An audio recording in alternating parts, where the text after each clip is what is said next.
So today's focus is going to be on environmental and sustainability organisations. We've got a real broad spread today. So we've got organisations working in campaigning, some quite locally focused organisations, we've got cycling organisations, and I know from people in the room we've got quite a broad mix of organisations in here as well. So we're chatting and we hear from speakers. As Siobhan said, you can put your questions in the chat box and we'll pick those up. And once we've heard from the four speakers, we'll have a chance for Q&A with everyone, and we'll pick up some of those questions in the chat. But equally, if there's any resources that you want to share, you can put them in the chat box too. So if a speaker's mentioned something and something you feel would be useful to add for everyone else in the room, do feel free to put any of those links in there. That's totally fine to do that as we go.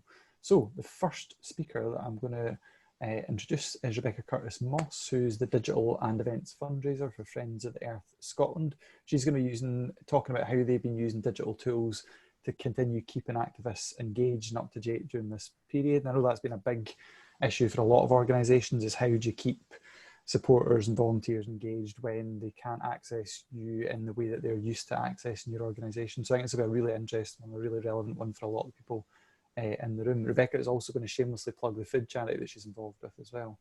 So we'll hear from that. Right, I'll hand over to you just now, Rebecca.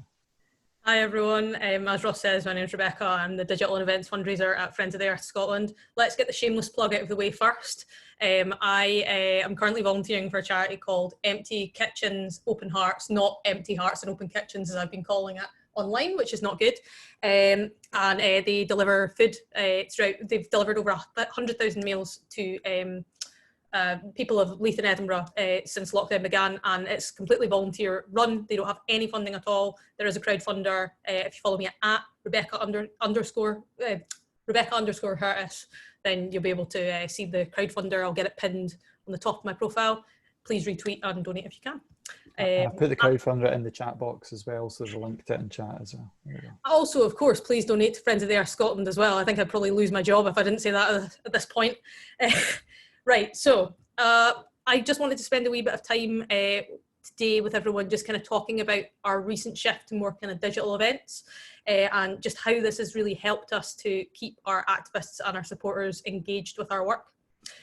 So it kind of goes without saying that coronavirus, like for pretty much every single charity and organisation on the planet right now, has completely turned our organisation upside down just in terms of how we operate, our campaigns, our fundraising, and of course our communications and digital content as well. And as Scotland's leading environmental campaigning charity, a lot of our activism traditionally takes place face-to-face. So, you know, things like rallies, stunts, protests and community meetings. And obviously lockdown pretty much put a stop to all of those things pretty much overnight. And we very quickly had to kind of adapt to this kind of key phrase, the new normal, excuse me, of digital activism and community support. So over the last kind of 6 months, we've really had to kind of adapt to the fact that, you know, our audience's primary concern right now is for the welfare of their friends, their family and their community. And not to sound too harsh about it, but their focus is not the climate crisis right now. And obviously that's a super important, extremely important thing, but that's just not where our audience's heads are at. And I think it's worth us kind of acknowledging that and thinking about that. That means that our focus during lockdown and indeed through this kind of ongoing crisis for however long it lasts, you know, has been to remain relevant at a time where people are overwhelmingly distracted with a global pandemic. So just to kind of get a better sense of what our audience have actually wanted in this period, you know, we also sent out a survey to our members and our activists, and that asked them what their capacity was like. Had that changed because of lockdown, because of COVID? You know, what kind of communications and actions would they be interested in hearing more about? And that kind of helped shape our communication strategy, I guess, over this period, and our digital offering as well. So that's how our kind of lockdown webinar series began, essentially as a digital offering to our activist network on how COVID-19 will kind of affect the environmental and the societal issues that people care most about. And we felt that this would really kind of add value and also keep people engaged with our work at what has been and continues to be a very, very difficult time. So in April, we held our first of a series of 6 webinars on coronavirus and the environment. We covered kind of a range of topics in these webinars. The first one was on public transport, then we had circular economy, green recovery, food sovereignty, kind of a real breadth of the work that we do. or should I say a real bread of the work we do. That was a terrible pun, so let's just very quickly move on from that. You can subtitle that out or edit that out if you want, Ross. We also kind of use this as an opportunity to kind of really connect with the wider international climate movement. At Friends of the Earth, we always try and platform grassroots groups and Global South voices kind of in our work. And the shift to kind of online delivery and events has made it much easier in many ways for us to do this, because suddenly we have access to people from all over the globe that can speak on our webinars, and often people that are at the forefront of the climate crisis, that are living with the implications of the climate crisis day in and day out, more so than we are in the global north. So we had speakers from all over the Friends of the Earth kind of international repertoire, Friends of the Earth Uruguay, for example, Food and Water Watch Europe, and also the Land Workers Alliance. So lots of different kind of networks that got involved with these webinars. And the engagement on the webinars was really, really good, you know, both live kind of on the night, but also through playbacks on YouTube. These things combined meant that the engagement was at least 5 times higher than in previous instances where we've held webinars before. So we knew that this was working and that there was an appetite for this, and this was what our audience really wanted at this time. We also find that kind of live tweeting each webinar really helped us to increase our following and improve our engagement rate on social media, which is one of our KPIs. And we also kind of held bi-weekly community chats on Zoom with our wonderful activism organizer, Kate. And that kind of gave our activists, you know, a sort of chance to talk kind of more deeply about the issues that were kind of affecting them, and kind of deepen their understanding of how coronavirus would impact their campaigning activities and their communities as well, which I think is super important. On top of this, we also kind of helped to upskill our network digitally. So that included things like online facilitation workshops, one-to-one or small group conversations to support people to get online and to use platforms like Zoom and Google Docs. And this really helped with accessibility to enable people to join our events, and importantly, also to be able to run their own as well. Our youth network, Young Friends of the Earth Scotland, also ran an online Skillshare over a 2-week period, and that included topics such as digital activism and also community care, and what's, like I said before, quite a tough time for people. One thing that we noticed were that there were still quite large barriers in the participation to online. So what we started doing was using, and importantly, paying for BSL, British Sign Language interpretation in our webinars. I think that's a really good, if I don't say so myself, I think that's a really great thing that we've done. We're also now kind of running online campaign skills series, and that helps to offer, that's basically offering small amounts of funding to support participants to access data to join calls, which I think is also a really great thing that we're doing. Just before I finish up, I think it's also worth saying that lockdown just generally gave many of us a chance to kind of fine tune a lot of our digital skills within the organisation. Our activism organizer, for example, has 100% become pretty much an expert in digital facilitation, so much so that we kind of regularly get asked for assistance by others in the environmental movement on how best to run online meetings, workshops and webinars, which has been a really good thing that she's done. She's managed to upskill herself in that area. Myself and other fundraising and communications colleagues have taken this time and this chance of working from home and having a bit more headspace, I guess, to really deepen our understanding of digital tools that can best suit the organisation.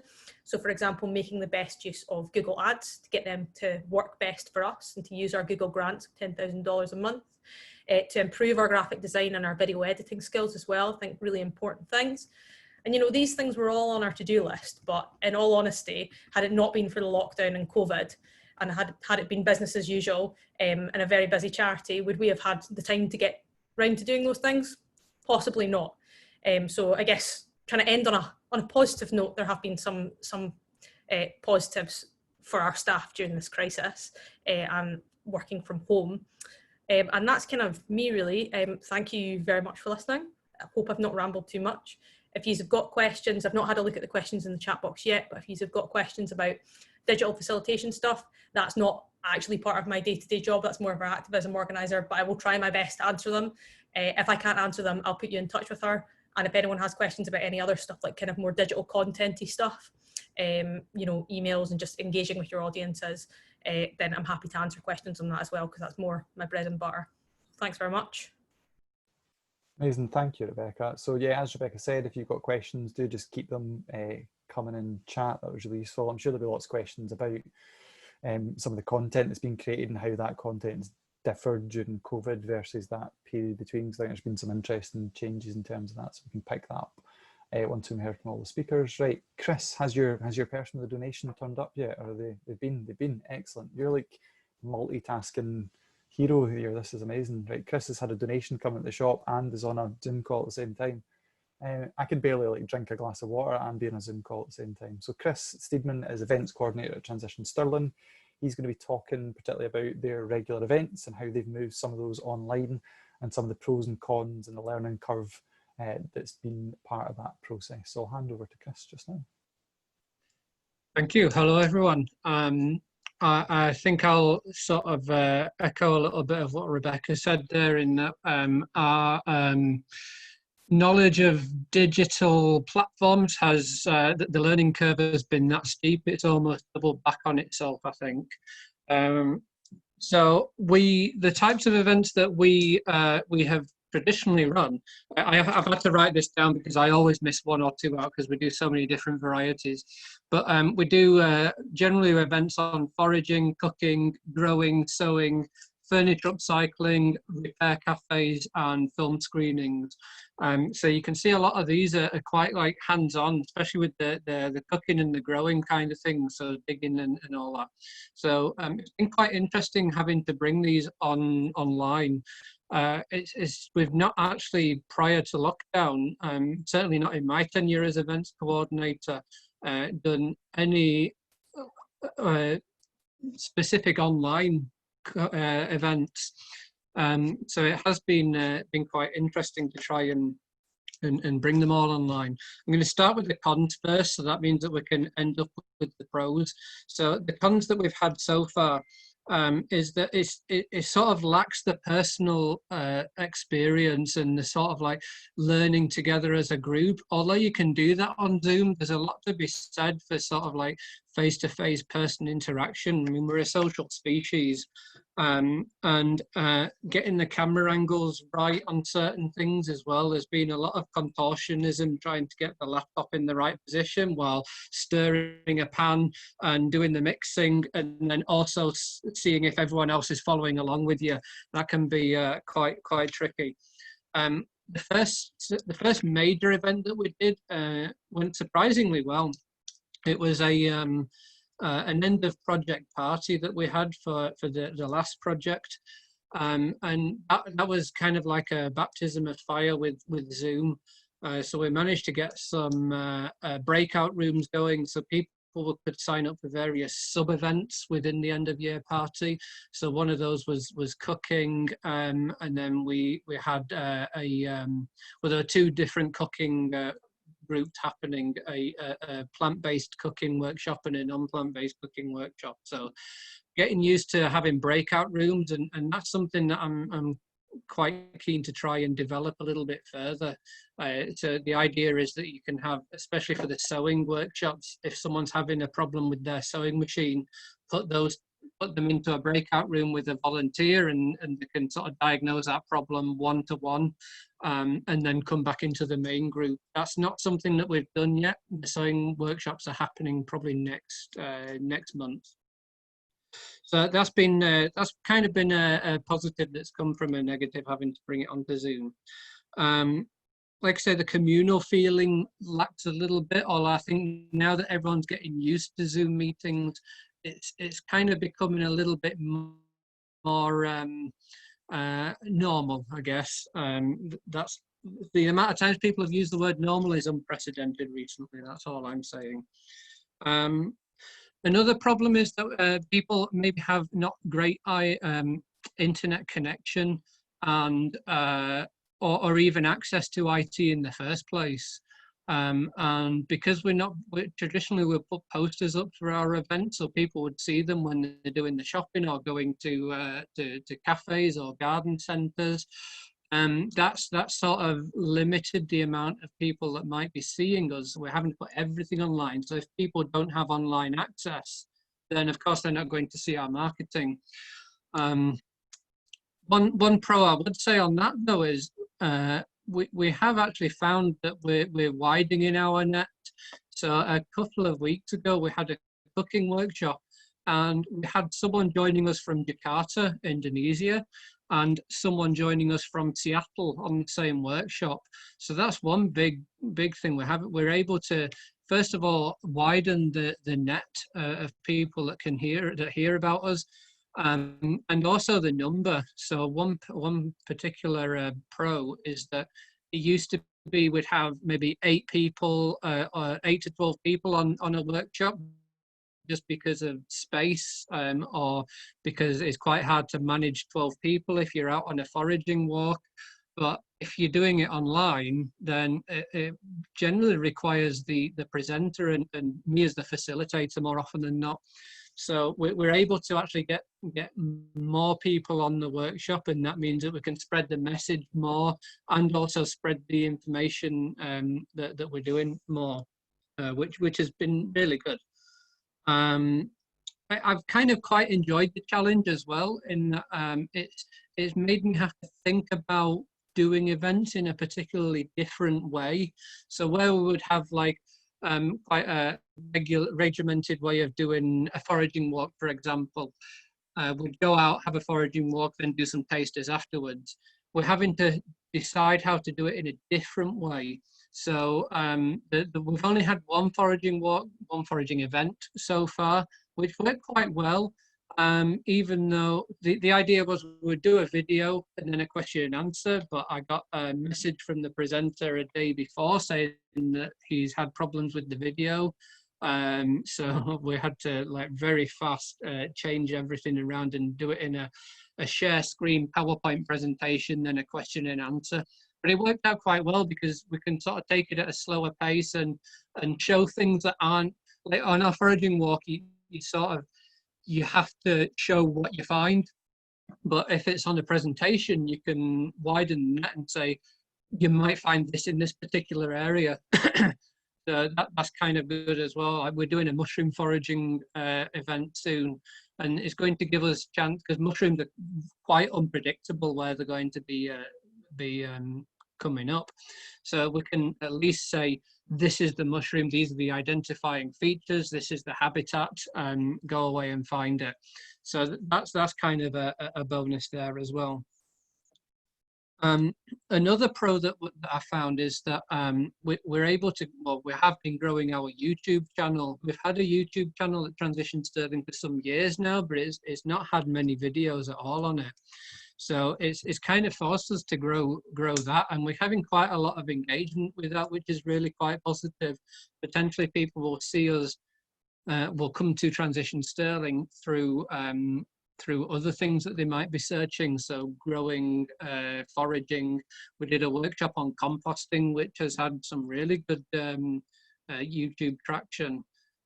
So that's been really really positive. And then as well, some collaboration. We did a film screening, one of our 2 online film screenings, and we did that in collaboration with Aaron EcoSavvy. So that was really nice to have 2 groups with similar remit and ideals, and bringing them together, and then that helped us spread the cost of the film screening license, as well as widening our audience. So that was win-win really with that one. And the film screenings have sort of worked quite well. If you're looking at running some film screenings, Aaron EcoSavvy have been doing it for quite a while online, and they really are at the top of the game with that. So I highly recommend checking them out if it's something that your organisation wants to do. And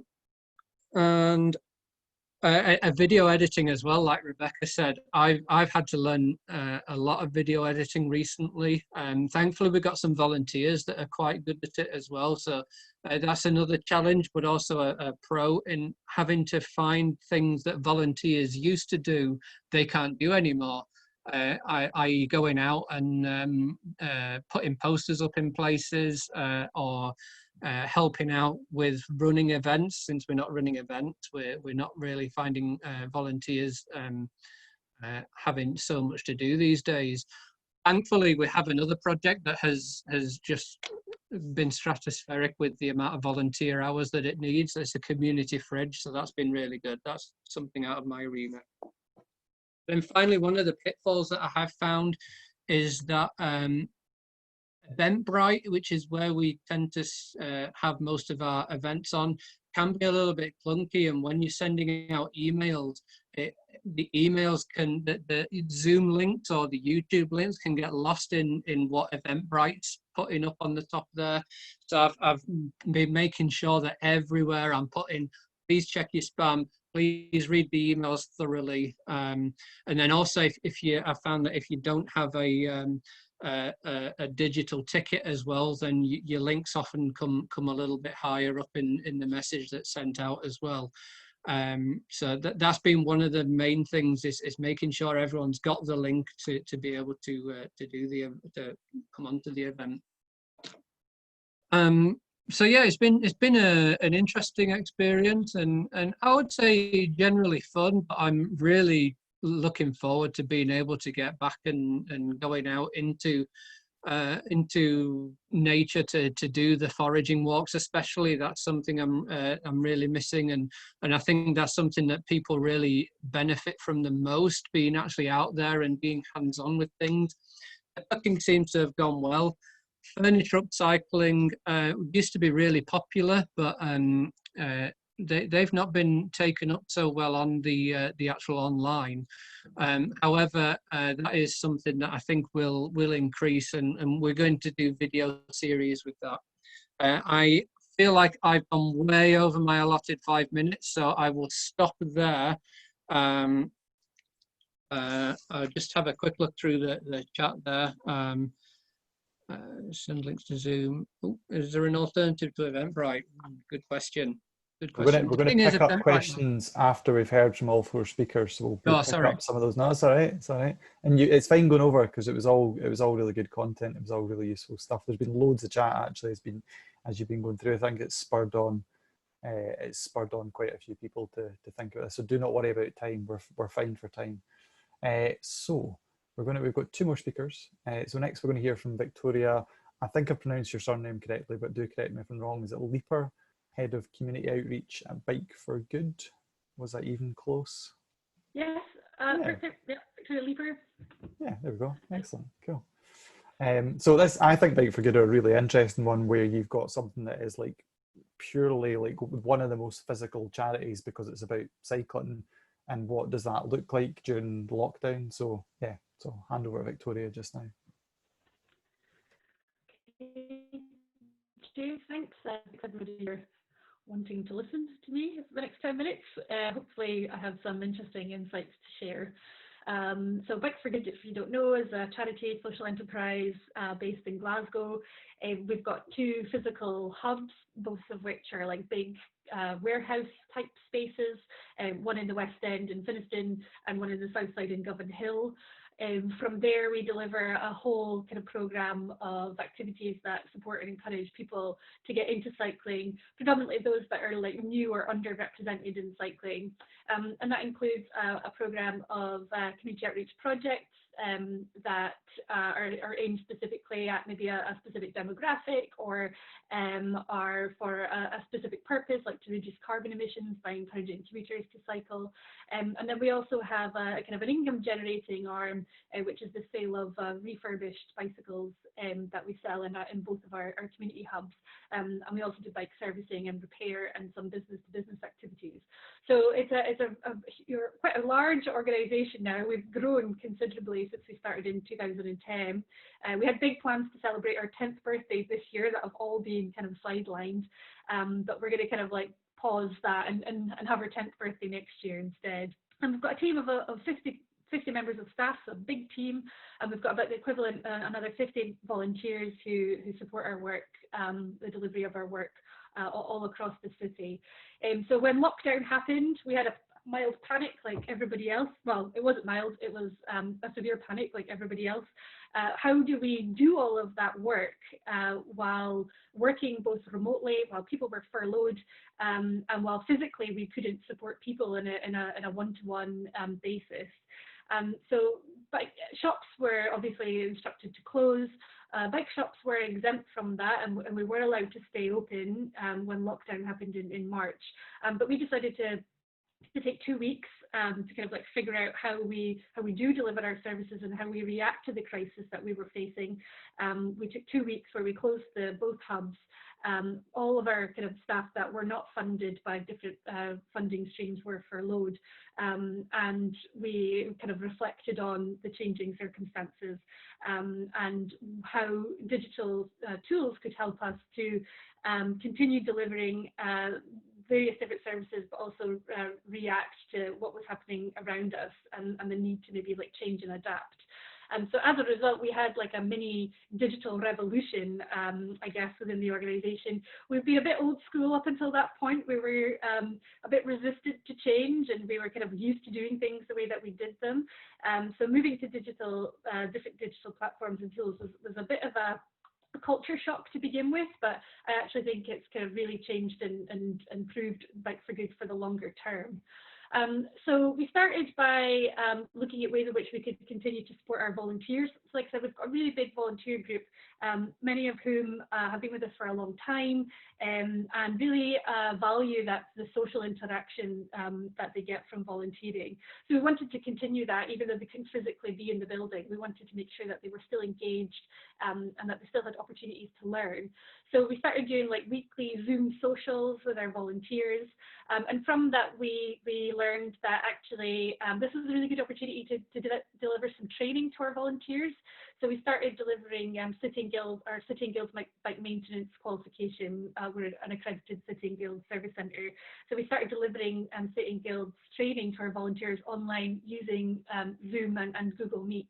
So 12 volunteers have since completed a qualification, which means that we've kind of utilised this kind of downtime quite effectively to kind of like upskill our volunteers, and they've really benefited from that. And the kind of like social element has been super popular and is something, again, we're going to continue doing. We also used kind of online platforms like Zoom and Google Meet to deliver bike maintenance classes to members of the public. We've experienced something of a cycling boom all across the country as a result of lockdown, as people are kind of going to the bicycle as a go-to means of transport while needing to social distance or while they maybe didn't feel safe to travel on public transport. So the demand for our services has absolutely like more than doubled during lockdown, which is quite problematic when we have to think about social distancing and managing health and safety for our members of staff. So we really looked at kind of like how we can do that online. So delivering online bike maintenance classes was a really obvious thing that we could implement quite quickly, and we did that at very early stages of lockdown. So we do weekly online bike maintenance classes that are delivered by our mechanic, our skills and development mechanic, Philippe, who was actually shielding at home. So we were able to drop off all the kit at his home so that he could kind of like still be working, but while shielding. And so he was delivering all those courses online. I think it was a bit of trial and error to begin with, like the previous speaker, like kind of camera angles, how do you zoom in when you want to kind of show a specific like part of the bike, but he's kind of like really adapted to that, and we also got some additional funding for some equipment as well to make that a bit more professional.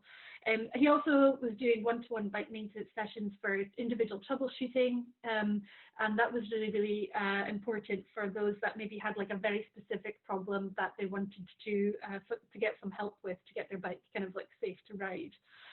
So online bike maintenance training has been so successful that we're going to continue doing that, even when we can have groups meeting physically. We've also just signed up for an online open source training platform called Moodle that we're going to be using to do our City and Guilds bike maintenance qualifications. So they'll be available online via that platform, and we're also going to use that open source training for our physical training that we'll do in person when that resumes shortly. In addition to that, we've been running our Spokes Not Blokes sessions, which are specifically for women who want to learn bike maintenance. They are really a social event as well as like a learning opportunity, and we have the same kind of regular people that come along to those sessions all the time. We've been doing them via Zoom. It's been, again, really successful. That ability to still connect, even when having to kind of like socially distance, has had some like really great feedback. Another thing that we kind of implemented quite quickly was the introduction of a bike loan service for key workers.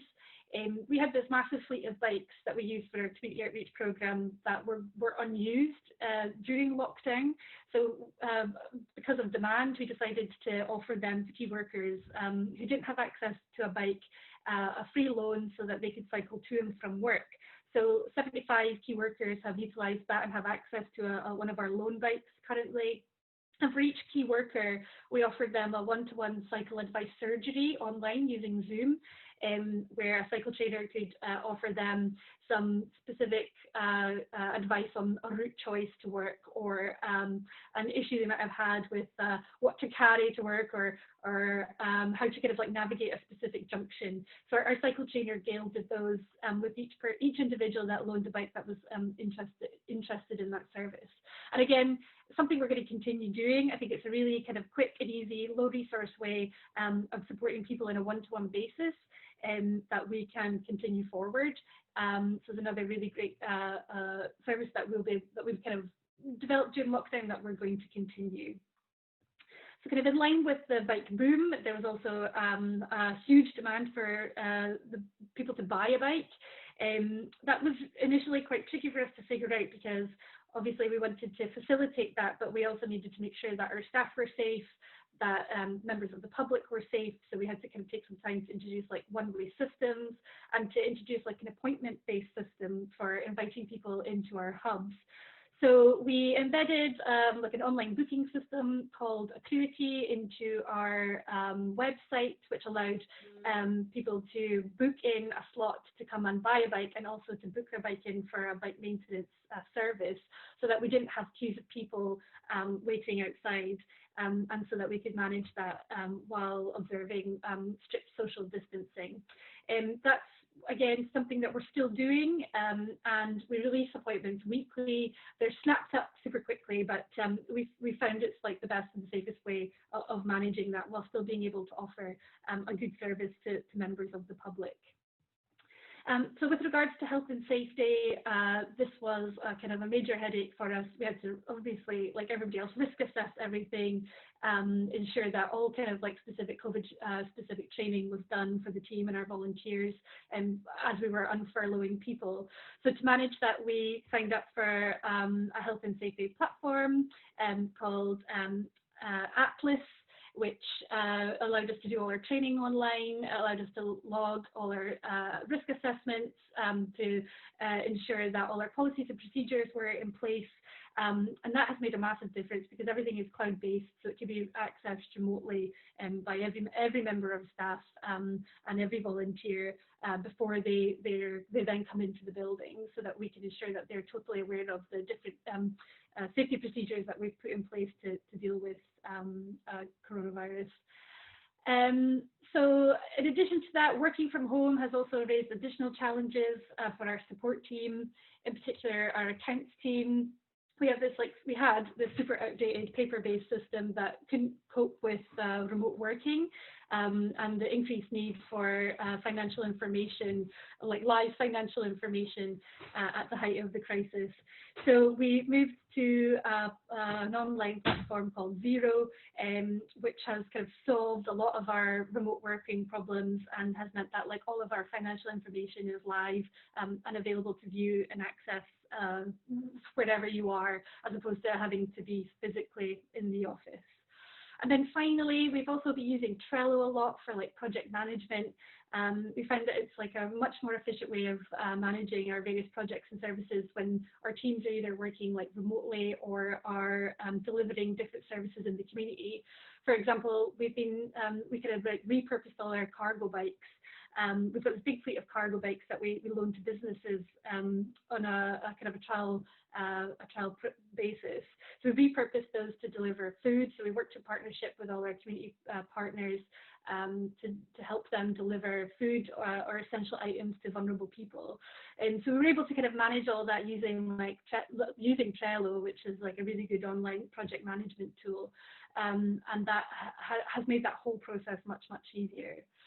So kind of a final bit of like learning from that, we kind of threw a lot of like digital platforms at the team in a really short space of time, and there was a little bit of like overload, and initially everybody was a bit like stressed out. That was obviously like on top of dealing with a major like pandemic and crisis, and so it did take the team a little bit of time to kind of like adjust to this new way of working.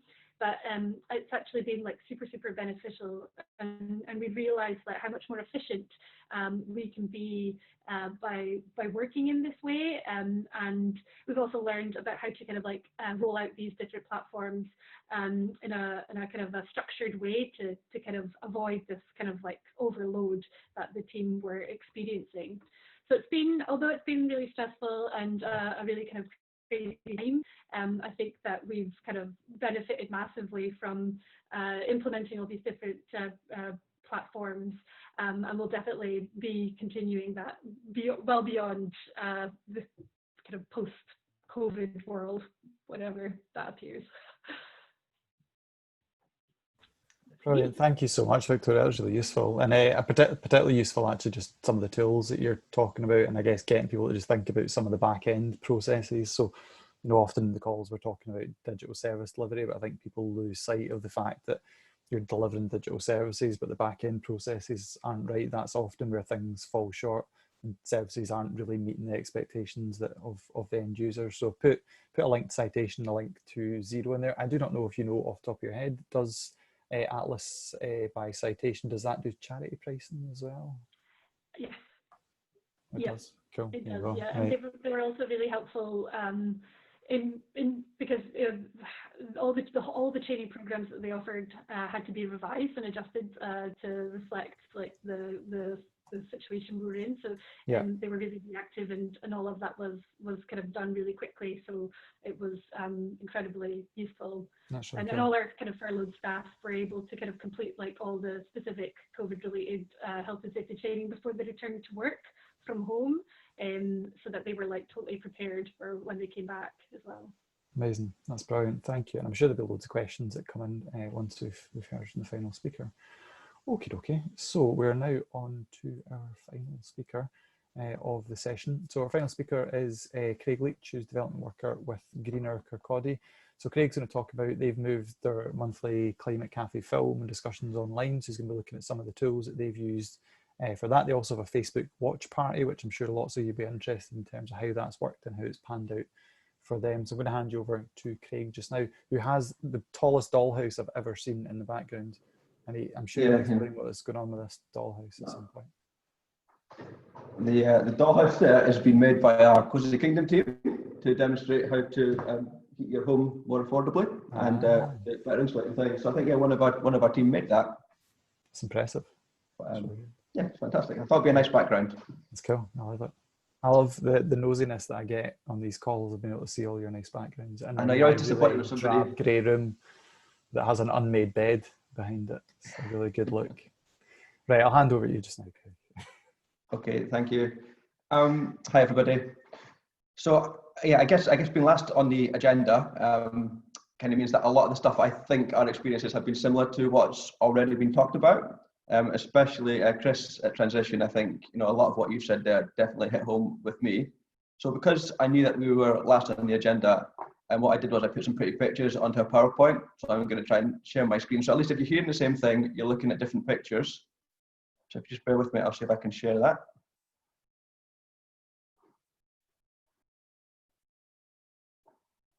Okay, folks, can you see what I can see? Thumbs up, good stuff. Okay, so let's go back to the start. Link preview. Okay, so if you don't know, Greener Kirkcaldy are a local community-led charity, and we're trying to positively influence people's behaviour around climate change. and at the same time we're trying to help people to heat their homes more affordably and to eat better and to eat more affordably.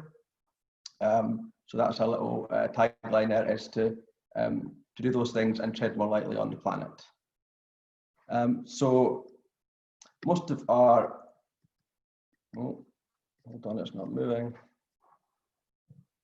There we go. So yeah, like Chris, we've got quite a variety of work that we do. So I actually put pictures in to help jog my memory. So we have a growing project where we run weekly sessions where we encourage people to grow their own veg and to cook with it. We have our Langspoon Community Kitchen where we run cooking classes. So again, we're trying to encourage people to eat local, to cook from scratch, to maybe use up more of their food and throw away less. And we're also using it to upskill folk as well. We have our upcycling projects where we do furniture, upcycling pallet workshops, that type of thing, as well as running sewing workshops as well to encourage people to fix rather than to chuck things away.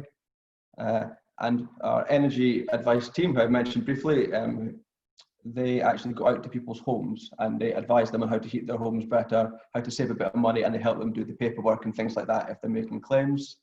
And we also have a bike project as well, where we have loan bikes that we lend out for free, a selection of e-bikes and push bikes, and we do training and led rides and things like that. And we're just about launching something similar to Bike for Good, where we're going to have our own kind of bike hub here and offer maintenance classes and try and recycle some bikes too. And the last thing that we do is we try and get discussion going around climate change. So we have our monthly climate cafe where we have speakers, we have discussions, and sometimes we do screenings as well. So as you can see, it's a lot of face-to-face stuff. And I think just like Victoria had said, there's that 2 week when lockdown started of what on earth are we going to do? How are we going to deliver this stuff? Because we are so face-to-face. So some of the things, the kitchen got up and running again, that was fine. We managed to turn ourselves into a delivery service. We've delivered about 6,000 meals to people who need it over the lockdown.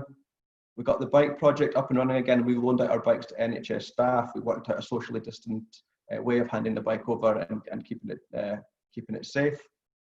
But some of the other stuff, the more kind of climate-based stuff, the conversations, the behaviour change, how do we do that? How do we do that during lockdown? So looking at what we've done, a lot of it seems to be based around video and film, actually. So our Climate Cafe, we kind of decided to run some film screenings instead. So it was about working out how we could do that online in a way that it wasn't too difficult for people logging in. So fortunately, we already had a partnership with Take One Action Films. So they were providing us with films that we were showing in live screenings. And we worked with them and we came up with a way that we could actually do it online. So it's just a case of getting a code from them to access their website where people could access the films for free.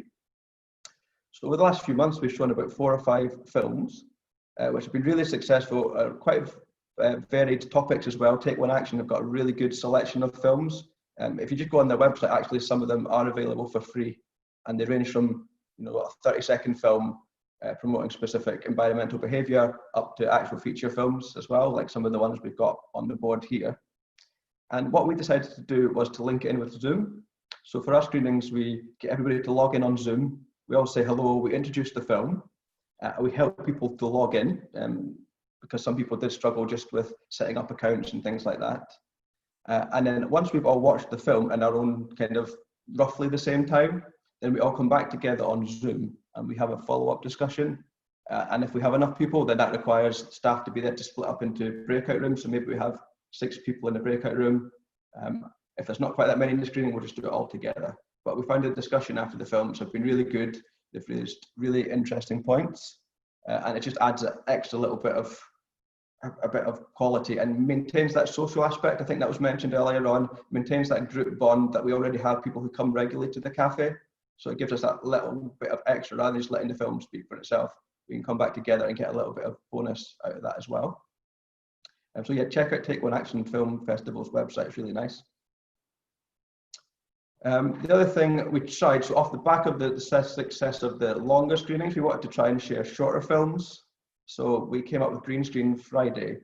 And initially we just wanted it to be a little short, maybe even aimed at a younger family audience, maybe not quite as heavy topics.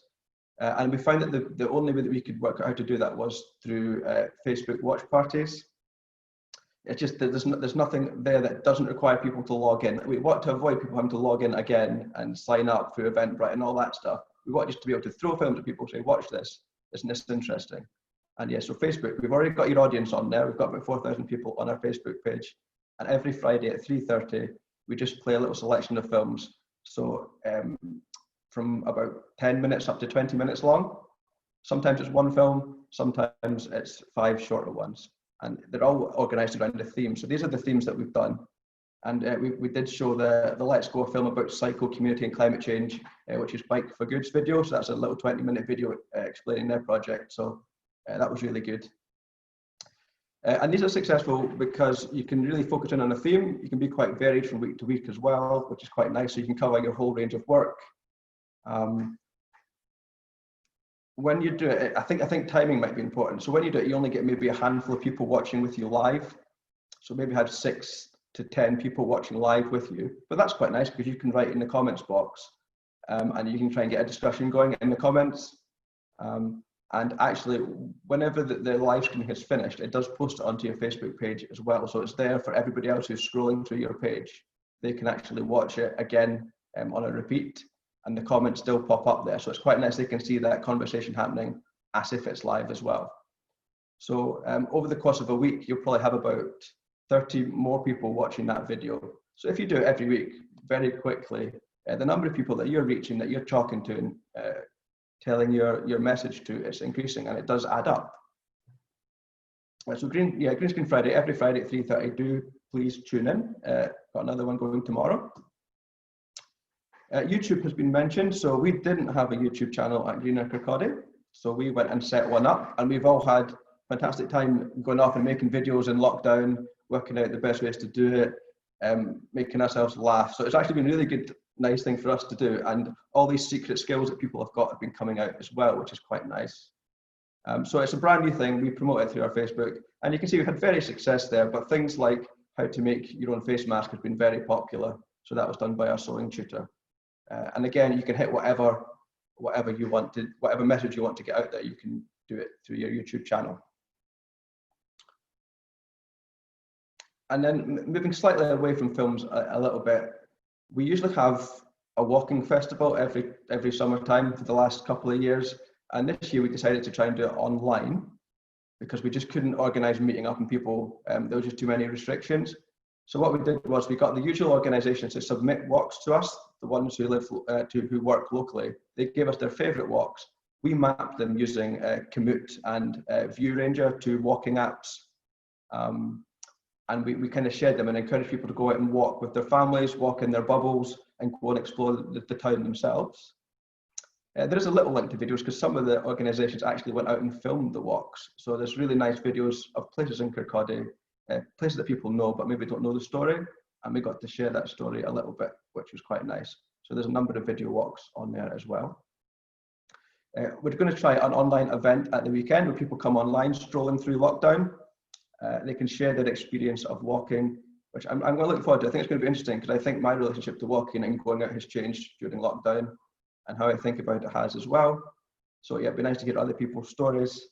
And we also signed people up for a film, Mile and a Half, which is about walking the John Muir Way. So we managed to have our festival where we'd all be meeting up, getting out and about, but we managed to have it all online this year.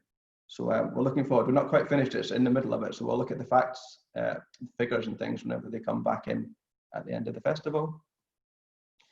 And just the last little bit here is our learning. I think it's definitely been said before, we reached a whole new audience. We had people coming from India to our workshops, some of them. We reached a whole new audience that we wouldn't necessarily have reached. And it was quite nice, maybe just people from Edinburgh even as well. They're not even far away, but who wouldn't maybe come over the bridge to our events. They can still interact with us. And a lot of people as well on CCF and other projects too. There's a great desire for online events, but unfortunately you do get quite a high dropout rate. So I think just be prepared for that when you're thinking about how many tickets are you going to put for an online event. Maybe go a bit higher than you would, because you will get some no-shows, maybe more than you would normally. There's no perfect app when it comes to video sharing. There's always going to be glitches, there's always going to be problems. So just use whichever one you think is best. And like I said before, everything counts, it all adds up. So even if you're only getting a few people each time, if you keep on doing it, numbers will go up, and eventually you do have quite a lot of people who are attending. And yeah, definitely we've learned a lot of new skills, things that we're going to use going forward. I think we're definitely going to use online, even when things go back to a more normal situation. I think online and how we do things, and maybe thinking about reaching new people, I think what we've learned now, we're still going to use going forward as well. So it's definitely not going to be going back to normal completely.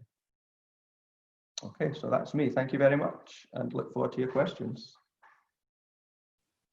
Superb, that was really good. It was like a really good overview of the work that you're doing, and actually just that, like, quite a seismic shift in terms of what you're offering.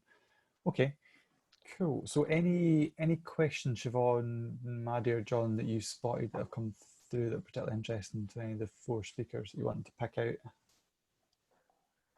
So John received a question by email in advance, which then's been kind of reflected in the question. So it was specifically to Rebecca, asking if she's had to change the kind of approach or tone of email content.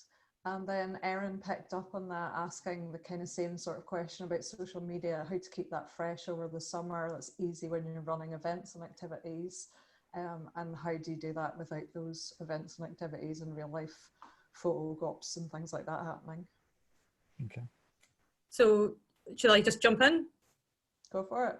Okay, so to just answer the first part of that question, which is about email, I mean, overall, with our digital communications, actually, we did see quite a big shift in what we were saying, how we were saying it. There were a couple of things that we wanted to be really, really careful about. One of them was that we wanted to kind of stamp out this kind of eco-fascist kind of vibe of, oh, this is really good for the environment, this crisis. For us, that was like quite a big priority. That and demonstrating to people that we understand that this is an unusual time and that everyone's going to be having a difficult, basically just having a difficult time. So we definitely shifted the way we were speaking about, all of our campaigns had to shift in terms of the way we were talking about them. We actually have developed a new campaign, a green recovery campaign, while in lockdown as well. So there's been an awful lot of stuff kind of going on in terms of the way that we're talking on our emails and our social media. That's definitely changed in the sense that we're probably asking less. We're not doing, at the start anyway, there weren't a lot of calls to action. It was more kind of like, here are ways you can look after yourself. A lot of it was self-care kind of tips, how to do this, how to do that, ways you can keep yourself entertained while at home. So, you know, top environmental films that you can watch, all of that kind of stuff, but also kind of sharing kind of articles and information about how coronavirus and the environment are kind of what the intersection is there as well, so that we're keeping our content fresh and relevant, particularly on social, without kind of just appearing tone deaf and just pretending like, oh, this isn't happening and we're just going to keep on talking about all the things we were talking about before, because that would be a really big mistake. So yeah, I mean, one of the things that we've tried to do as well is we do a lot of social listening just through Hootsuite. So in terms of social listening, like we'll monitor what people are saying about specific issues that are kind of relevant to the work we work on and what they're saying about them, for example, on Twitter. And then that's a way that we can get a lot of new content. So to answer Erin's question about, you know, if there's less events and less face-to-face stuff going on, where do you find the content? Yeah, that can be a difficult one, but I found that social listening can be a real lifesaver there, because you can get a lot of different, we just found an article about uranium mines and how Friends of the Earth, one of the first things they'd done in Scotland when they were set up was to work with the local community in Orkney to stop uranium mines being set up there. And we did not, like none of us in the office or digitally had any idea about this, like 40 years on. So, you know, it's things like that, finding out about things and then sharing those articles and that kind of stuff. I think that I'm a big fan of resharing content, reusing content wherever possible. but also using external content. I don't think there's anything wrong with, you know, like sharing a couple of Guardian articles and all that kind of stuff as well. So we try and keep it fresh, and we try and have an approach where it's kind of like 30% we're talking about ourselves, 30% we're talking about other people, and 30% we're interacting with people. So the kind of the good old rule of thirds. I'm going to stop talking now.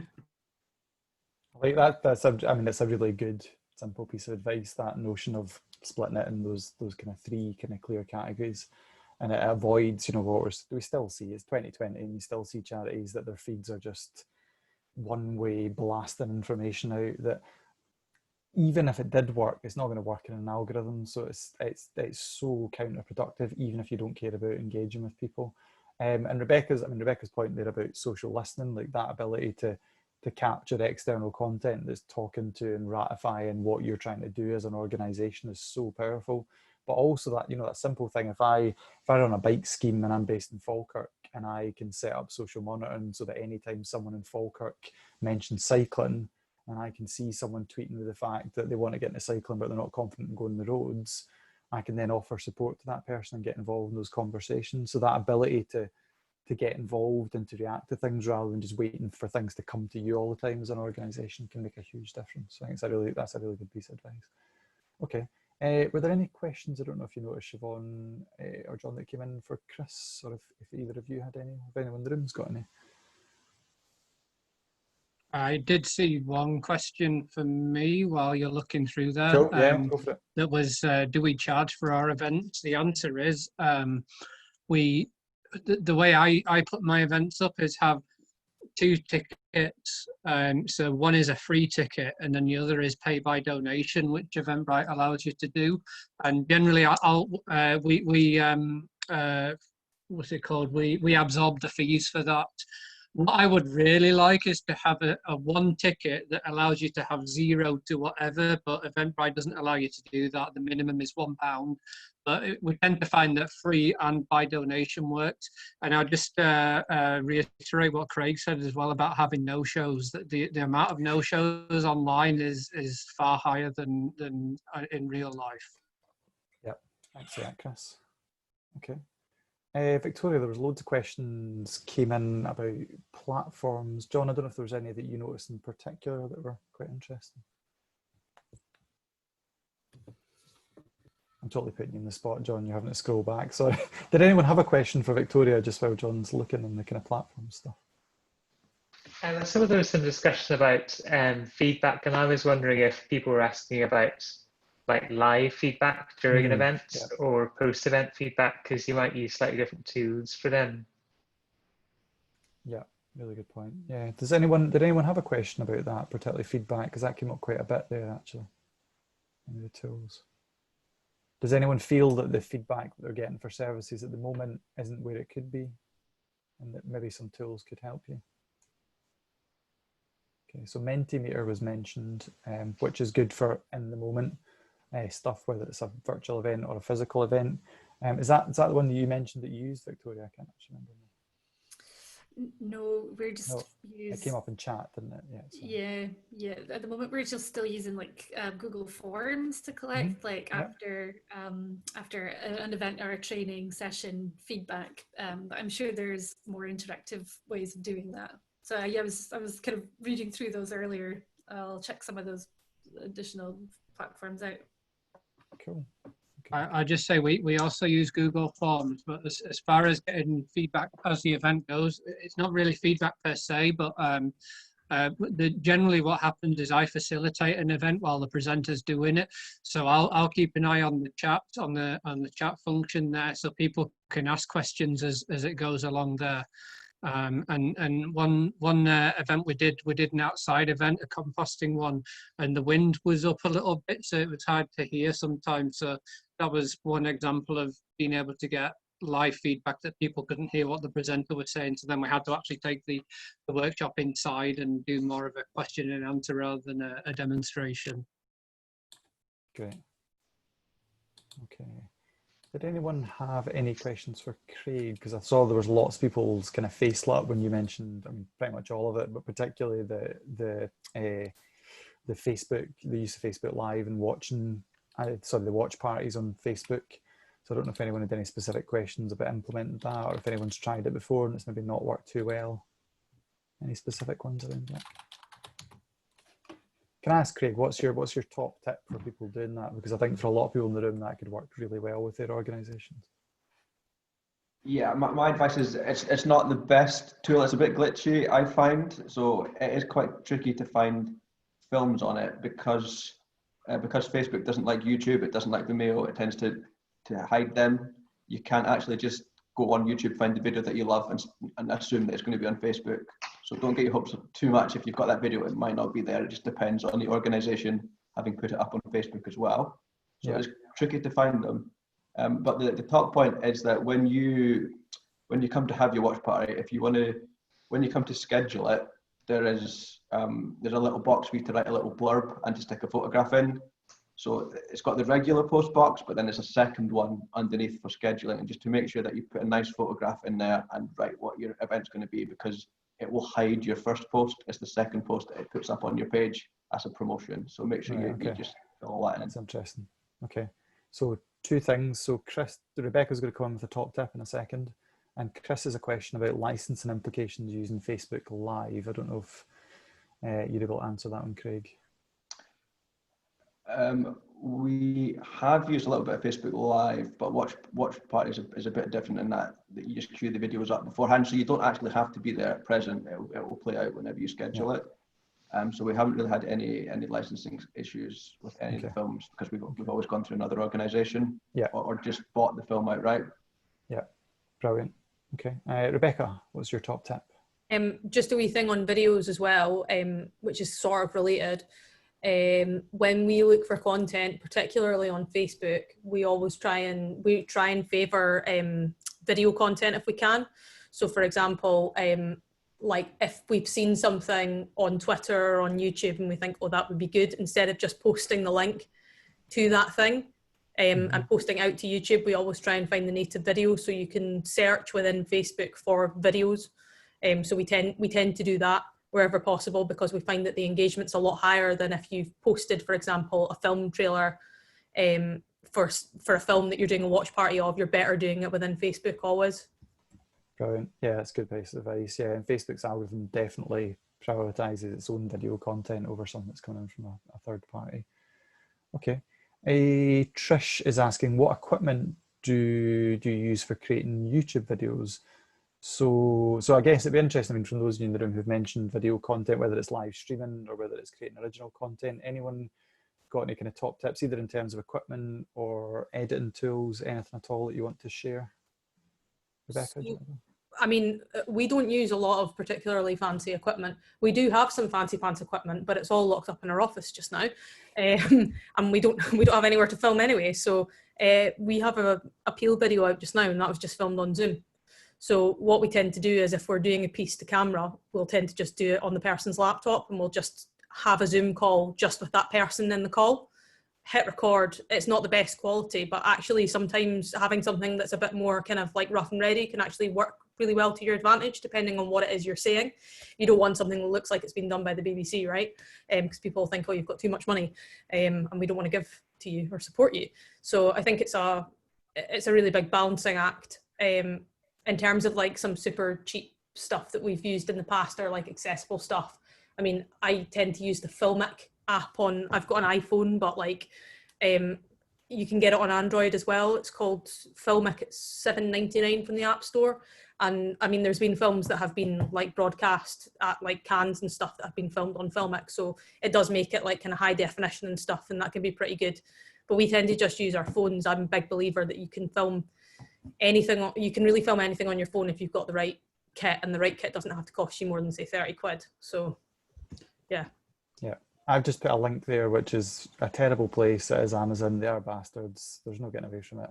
You should edit that bit out, Siobhan, sorry. But that's, so for me, this is like the cheapest thing that you can buy that will make a difference. So most smartphones won't take a standard microphone. Like 90% of smartphones won't take a microphone. And if you put it in, it just tends not to recognize it as an audio source. what you can get is very expensive things like iRigs, and there's like lots of companies make smartphone specific mics. They tend to start from 75 quid upwards. That splitter cable I put in basically creates a headphone and a mic output on your 3.5mm jack on a phone. It's not any use if you've got a phone like this that only has a USB-C, but we'll just ignore that. They cost anywhere from literally about £2 up to about £7.99, like the example I put there. And that means you can use an external mic. So you've probably got a ton of decent quality external mics in a cupboard somewhere. So that means you've now got really good quality audio input, rather than you're filming something with a phone, the person's 2 meters away, and the audio is going to be universally terrible no matter where you're filming it. The other thing I would suggest getting is you'll also probably have a decent tripod in a cupboard somewhere. Is just you can get a thing off Amazon that looks like, or other online retailers, looks like a giant hair clip, and it just grips your smartphone, and you can screw it into a standard tripod, and then it avoids the shaky hand video. And I would echo what Rebecca said. There's lots of good third-party video tools. Generally, they'll offer you a lot more control than you're going to get from the standard one that's built into your phone itself. The chat in here is so difficult to scroll through. Someone mentioned something there. Oh yeah, Mike's point there about getting an external power pack, because it will gobble through battery life. Really good point. Okay. John, Maddie or Siobhan, any thoughts from you on video, whether it's creating video or live stream content? So just to kind of re-echo what Craig said there, that their IT person said that phone cameras are just as good. They are really good. And I think sometimes we do try to overthink things these days. So all the kit that we would have bought to create video kind of 10 years ago is all on our phones now. So as Ross says, just a quick mic and you're already kind of digital expert compared to cameraman 10 years ago. So don't kind of overthink your equipment, go with what you've got. I wanted to pick up on something Rebecca mentioned, which was that they are using their Google Ads grants. So we've had a few people be quite surprised about the Google Ads grant on previous calls and not even be aware of it. I wondered if Rebecca wanted to just chat about that a bit more, how charities can access it and how they use it. Yeah, so basically with Google Grants, if you are a registered charity, you are eligible to receive up to $10,000 per month of advertised content. So this is content that brands would usually pay like quite a lot of money for. So if you think about whenever you do a Google search, and you'll see the top hits are usually the things that are the paid for advertising, and then under that you get the kind of reams of information. Well, the Google Ads allows you to basically be in that little top section. So you're in the top, like you're in the very top bit, which does make a really big difference. We've been using it quite a bit for our fundraising. We still need to we've got a lot more development work to do on it in terms of our campaigns for sure, but it's a pretty significant, if you want to do it properly, it's quite a significant piece of work to set up. Once you've got it set up, it should run pretty smoothly, but the setting it up can be a little bit of a mind-boggling experience. Like I'd recommend that anyone that wants to get into it really puts a couple of days properly aside. I'd usually say, work from home on those days, but everyone's working from home now. But yeah, you want a couple of days where you're like literally not doing anything else and you're just in kind of like Google Ads land. There's a couple of really good resources. If you look up WordStream, they have really good resources on how to best use Google Ads. I'll see if I can find the link in a second. If anyone wants to email me for some advice, I would potentially be able to like send them some resources and stuff as well, if that would be of use to anyone. Brilliant, thanks Rebecca. Okay, there's some really good advice coming in via chat there, but yeah, just to, I guess, to echo, try and get your Google for Nonprofits grant, the fact that you get access to a premium YouTube channel, you get access to the Google AdWords grant, you also get access to G Suite for Business as well, so it is a pretty powerful offering all round. Okay, I wanted to pick up just a very quick thing actually. So Victoria's points were a lot about kind of back-end systems. And what I'd like you to all be thinking about is what is that universal pain point across your organisation? So is it about the fact that people can't access their holidays or their toil, and they have to go through someone, they have to fill out a Word document every time they want to know what it is. Is it that they have to do constant health and safety because the type of work it is, and they've no way of logging that stuff in a robust system? So it's trying to map out what are those pain points for your staff in terms of those back-end processes, and then what's the tool that's going to help you with that. Victoria, I don't know if you've got any advice in terms of, because obviously you're using quite a few different platforms that are more about those back-end systems now, and how you came to the point in deciding what you wanted to do with those and what platforms you were choosing. So any advice on that? Yeah, not to overthink it. I think like the part of the reason why we hadn't implemented a lot of these kind of systems previously was because we kind of got a bit kind of lost in everything that was available. You know, because there's like 100 platforms for every task that you need to fulfill, you know, in terms of like, you know, the back office management of a charity, that just to make things easier and more efficient. So for a long time, we got really lost trying to decide which one to go for, and then we just didn't do it. So because of like the pandemic and the enforced lockdown, we had to move quite quickly. So we just revisited a lot of the research that we'd done previously, and you know, just picked one that sounded like it ticked all the boxes. So yeah, I would say don't overthink it. I would also say put it in place, like some sort of rollout plan, because throwing, like I said, throwing all these things at the team did cause like some stress when everybody was already stressed. So kind of introducing it in like kind of a simple but like effective way that doesn't kind of overload everybody all at once is definitely a lesson learned. And you know, most of these online platforms come with like support from a team of people. Make the most of that. Like you involve them in the delivery or the rollout, involve them in the training, utilize all the resources that they offer as much as possible, because they know about it and you don't. And also, we've also allocated like a champion to each new platform. So they are like a member of the team who you know, maybe have a bit of time to kind of really get to know the platform or the system, and can then be the go-to person for that specific system if anybody has like a question that can't be answered, you know, using some of the help tools that come, you know, ready-made. And that has really worked as well, because then it feels less like top-down and it's more like collaborative throughout the team. So that's the kind of key things I think we've learned going through this process. That's brilliant, thank you. John, Siobhan or Maddie, I don't know, any thoughts from you in terms of more of the kind of back-end functionality and the nuts and bolts of how you run an organisation? Any thoughts or advice for charities in the room? I guess one thing I would add is if you have got a sign-up mechanism that helps you keep in touch with people, that's really useful, because I think a lot of people will try a lot of new things quite quickly. But if you don't have maybe an email or another way of getting in touch with them, that can be a problem down the track. So that's helpful to do. But also I think, like all of the speakers, I think of a common theme has been trying a lot of new stuff very quickly. So that's been a really positive thing, is that audiences are ready to try new ways of accessing content. It's a very kind of experimental time, so that's good. And hopefully in the months ahead, organizations can find what's been working really well and stick with that and refine it a bit, so it's working a bit better. Yeah, absolutely. Yeah. So we've got about 10 minutes left. So TikTok has come up quite a bit. I am going to be 40 this year, so I am by no means the person you should be speaking to about TikTok.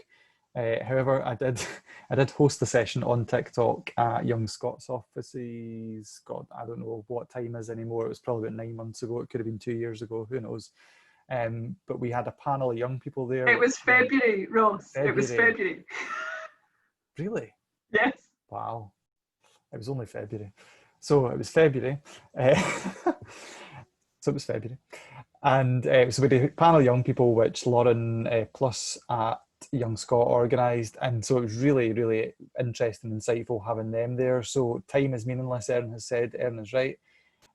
So the big thing that they were talking about was we are on those platforms because we want content that is satisfying to us, and that word's just kept coming up time and time again. The biggest message was, we are not on those platforms so that charity can shoehorn the way that it speaks on Twitter and Facebook into a new platform, and then suddenly think it can scattergun it to the youth, and that we will just sit back and think, yes, we must change our environmental practices because you put a thing on TikTok. So the approach that you're taking is going to be completely different from every platform. What I think is really interesting about TikTok is the algorithm on it is completely different from everything else. So there was someone there from Glasgow University. So their first TikTok video went up. They had 0 followers on TikTok. I don't even know if they're called followers. Who knows what they're called on TikTok? I'm too old to know that. Here is a blog from Young Scott about what Ross is talking about that probably makes more sense than what I'm trying to talk about. Thanks, Siobhan. But yeah, so the algorithm will constantly test new videos with different audiences. And so Glasgow Uni put their first video up. I think it was seen by some like 80,000 people. So this was an account that had only just opened, but the video was seen by tens of thousands of people within the space of hours, because basically the algorithm will test your video with people really rapidly. And if it works well with them and it gets reactions, it will then deliver it to more timelines. So the timeline and the algorithm works very differently from other platforms. So if you're thinking about using it, for me, that's one of the really interesting things about it. But the big thing is the content that is working for you on Twitter and Facebook is not going to be the content that's going to work for you on TikTok. So you really need to give some thought to it. The way I've seen it being working really successful is organisations handing it over to the young people that they work with and allowing the young people to create the content, because they're better placed to know what's going to work with their peers than you or I are, arguably. Any other TikTok advice from people in the room who can save me? Rebecca, you were mentioning you were thinking about using it. I would love for us to use it, but we have one person that looks after our Young Friends of the Earth kind of network, and they work part-time, and like pretty much every charity on the planet, like everyone's super busy, everyone's really kind of working to capacity, if not over capacity as it is, so we just don't have sort of the resources to get on TikTok right now. But I've just forwarded both of those links onto that person to see if I can try and convince them that it might be a good idea. But yeah, fingers crossed, we can but hope. Naomi's just put a point in there about young women who rickrolled viewers because they thought they were going to get an eyelash. Is that right, Naomi? Eyelash videos. I know what eyelashes are. Eyelash video, and then got rickrolled into information about the Portland riots, which is particularly interesting. So there is actually, because I think a lot of people think because it's TikTok, all the content is vacuous, but there's actually been really interesting stuff around environmental campaigning, about race, about politics. Just because it's a platform that young people use and it feels very quick and throwaway and disposable, doesn't mean that the content is vacuous. So I think that's another thing, is treating the platform with respect is really, really important. Okay. I think a lot of climate strikers use it as well.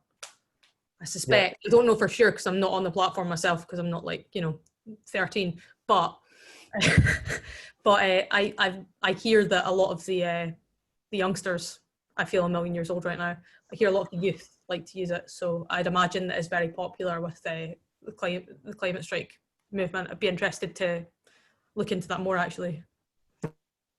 Yeah, and I guess with everything that we've spoken about is thinking about what is working for someone else, how might we adapt that approach and take it for ourselves, and what might that look like? Okay.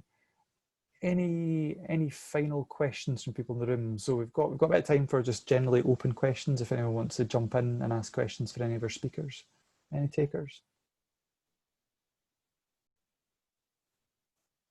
It's a tumbleweed moment. This is why I prompt you all and get you to put things in chat, because everyone goes. Hi, Ross. I actually have a question for people. I don't know if people have seen stuff around Zoom with regards to sort of privacy issues.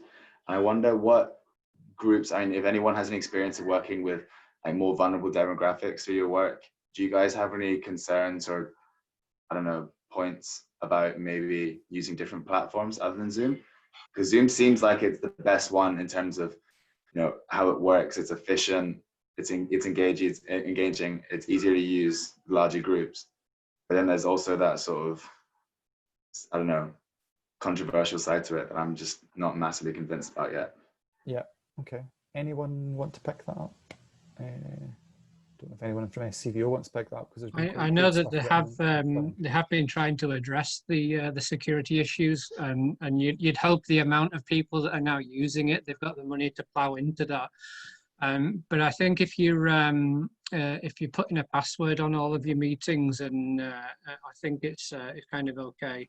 That's as far as I can go on that, because we don't tend to work too much with vulnerable people. Like, I think the only people that we would say there is children, but we don't tend to get too many children on our cooking and foraging workshops, and generally if they are, they're accompanied with an adult anyway. But I think Zoom started off with quite a few security issues, but I know that they have tried to tighten those up a little bit.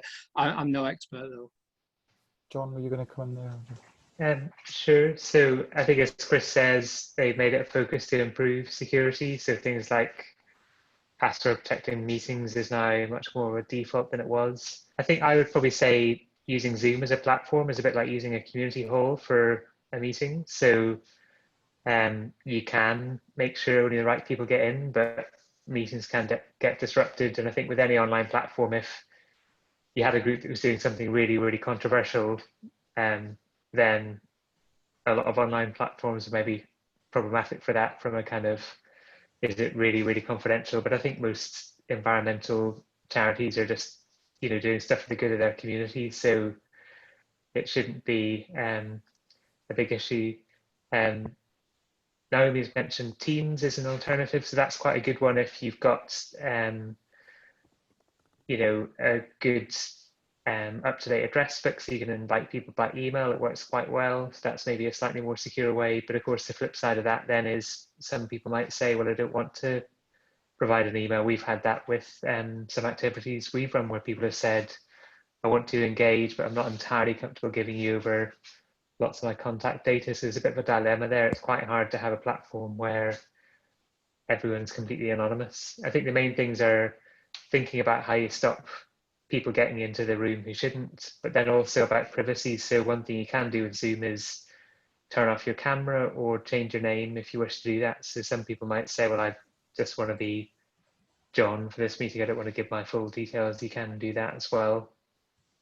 And yeah, so somebody mentioned breakout rooms. Erin, you said you had a lot of experience. Is that good or bad, or do you want to say a bit more?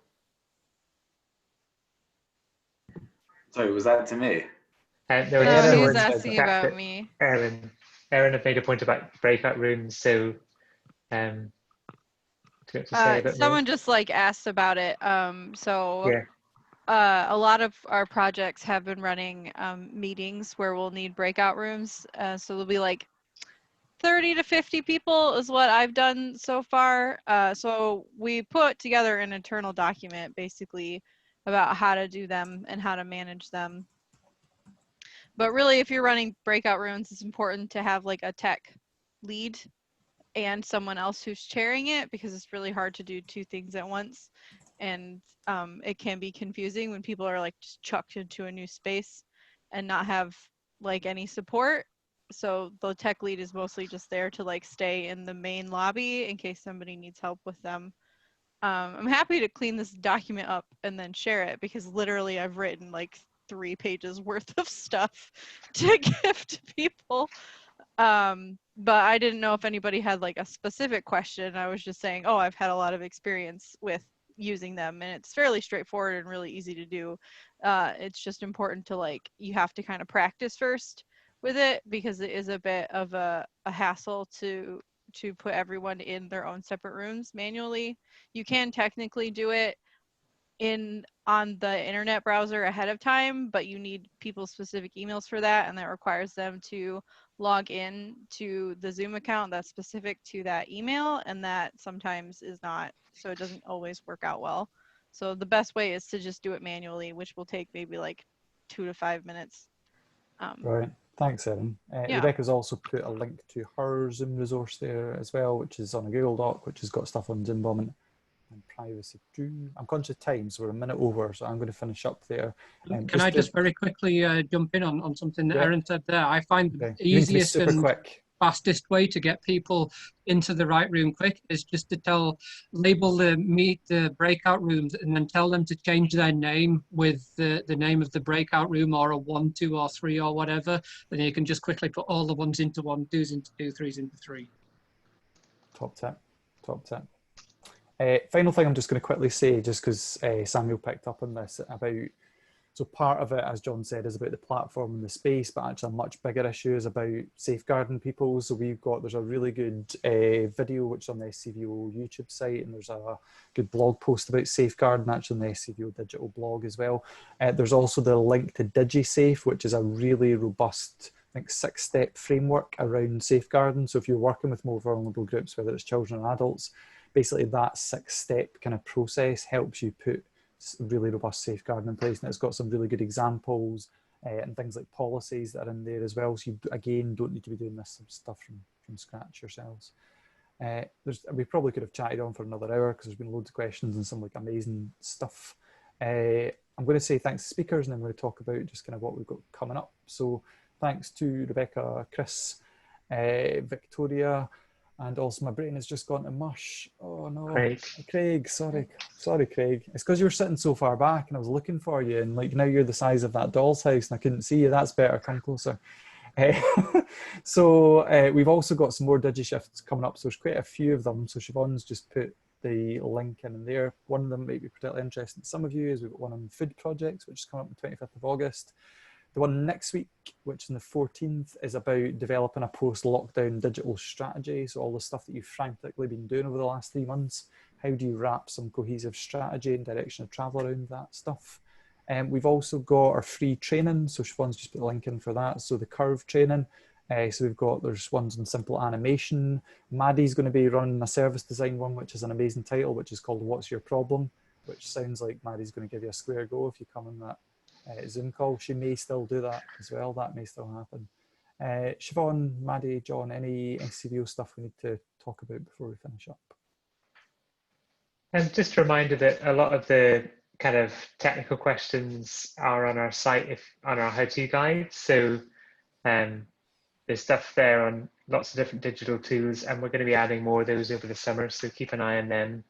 And that's at scvo.org.uk/digital. And then a few layers down, there's a how-to guide link. Brilliant, perfect, John, thank you. Right, that's us done. But the video for this, as I said, is going to be on the SCVO YouTube channel, so you'll be able to grab that there. There's loads of good guides as well on the SCVO digital pages. So a lot of the stuff that we've been talking about today, whether it's around service design or choosing the platforms, there's some really good, robust guides there. So if you're looking for starting points, that's definitely the place that I would go to. As a final thing, Siobhan's just said we tailor our topics. So if there's a topic that you'd like for future sessions, frantically type it in just now and press return, and then we can use those to think about what we're going to be doing in the future.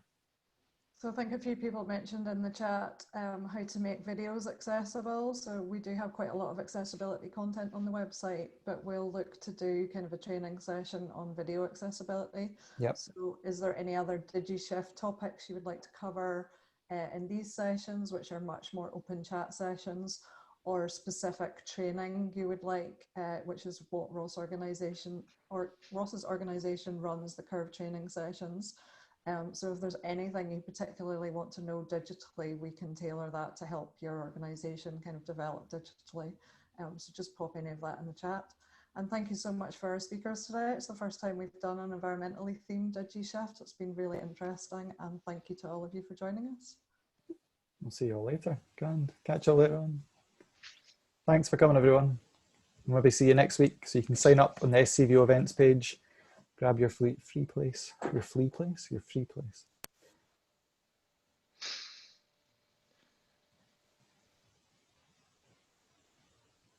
Right, I'm going to do that. Oh no, I can't do the awkward thing where I chuck people out of the room because Siobhan's the